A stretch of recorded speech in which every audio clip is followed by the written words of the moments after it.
Hello friends, இன்னைக்கு ரொம்பவே ஒரு ஹெல்தியான டேஸ்டியான ஸ்நாக்ஸ் ரெசிபி தான் பார்க்க போகிறோம்.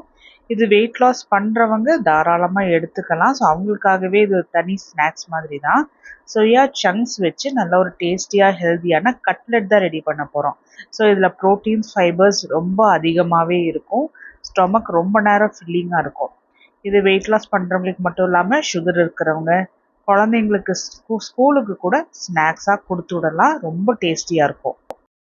இந்த ரெசிபியோட ஃபுல் வீடியோ லிங்க் கீழே பின் பண்ணியிருக்கேன். அதில் உங்களுக்கு ப்ரீஃபாகவே நான் நல்லா எக்ஸ்பிளைன் பண்ணியிருக்கேன் எந்த அளவுக்கு உங்களுக்கு இன்க்ரீடியன்ஸ் எல்லாமே சேர்த்தணும் அப்படின்னு. நம்ம சேனலில் அரிசி இல்லாமல் தான் வெயிட் லாஸ் ரெசிபிஸ் அப்லோட் பண்ணிகிட்ருக்கோம்.